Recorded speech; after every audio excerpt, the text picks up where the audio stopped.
pardoning his extremely corrupt son and many of his associates.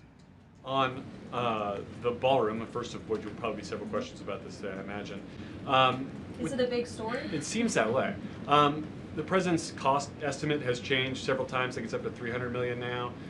Given the nature of all this, will the White House commit to releasing all of the donors and how much they're spending and how much of his own money the president is putting on the line to this? We have released the full list of donors thus far.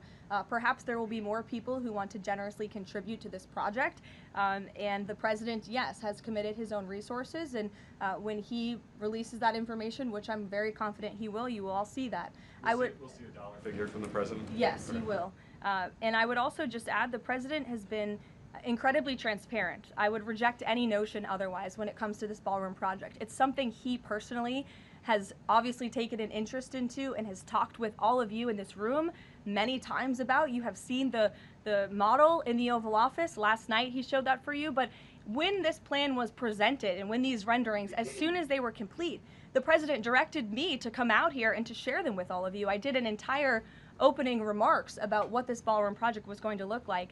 With any construction project, there are changes over time as you assess what the project is going to look like, and we'll continue to keep you apprised of all of those changes, but just trust the process. This is going to be a magnificent addition to the White House for many years to come, and it's not costing the taxpayers anything. The president is privately funding this ballroom addition to the White House grounds. Jennifer.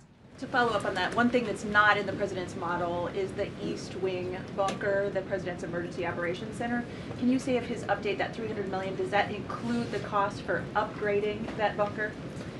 Look, like any security enhancements that are made on the White House grounds, those will be made and maintained by United States Secret Service. As for the cost of the ballroom and the construction itself, all of that is going to be, like I've said, privately funded and paid for by the president himself and many generous patriots who have stepped up. Is included in that funding? Correct. Okay, and then can you say, well, that's all right, I'll skip that one. Thanks. Ouija. Thank you, Karoline. More ballroom questions. Okay. So the White House has explained that the reason you didn't submit construction plans to the NCPC is because that commission, along with others, don't have oversight over demolitions, but only over construction. And so far, you haven't built anything. So can you help us understand, can the president tear down anything he wants without oversight? Could he demolish this building or, say, the Jefferson Memorial? So it's not the president who came up with that legal opinion himself. That's a legal opinion that's been held by the NCPC for many years. It's written, so we can get you that background and that research if you wish to include it in your reporting, because it is very important. They have ruled consistently, their general counsel has said, when it comes to phase one of this project, the tearing down of the current East Wing structure, a submission is not required legally for that. Only for vertical construction will a submission be required, and that's a legal opinion from them, and we are following that legal opinion. And again, I would just add, can any president do such a thing to the White House grounds? There have been many presidents in the past who have made their mark on this beautiful White House complex. This briefing room, as you all know, was not once a briefing room. It was a swimming pool.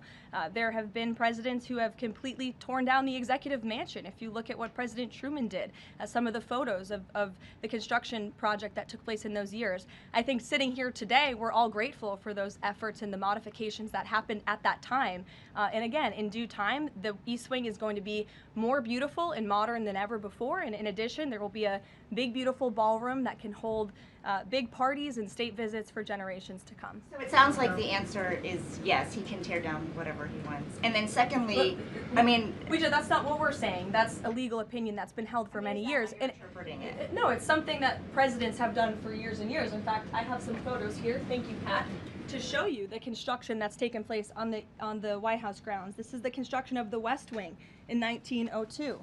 Look at this, the construction of the West Terrace in 1902. These images look quite similar to what you and the American people are seeing today, the construction of the East Terrace as well. You look at the construction of the West Wing expansion in 1934. So look, this is a legal opinion that's been held for many years. Look at, this is 1950. Yes, it looks a lot like what you're seeing today. Can he demolish anything he wants? What do you think that oversight? rubble is? How did that rubble get there? Right, so I'm asking, and then back to the donors. Go ahead, Reagan. Many of them are, Two Reagan, questions, go for you. ahead. One on immigration and another on Venezuela. It's being reported that the semi-truck driver suspected of killing 3 people in a DUI crash is an illegal immigrant who came in under the Biden administration. Do you know if California gave him a commercial driver's license? And then it also appears that California largely has not been cooperating with English proficiency standards. I'm wondering if the administration has any further plans to punish the state. Yes, I can confirm that California gave this individual a license, and it is something that the Department of Transportation has already looked into. I know Secretary Duffy, who's doing a phenomenal job, has spoken on this many times in the crackdown that the Department of Transportation is taking on these licenses that are wrongfully being issued to people who clearly do not deserve to uphold these positions.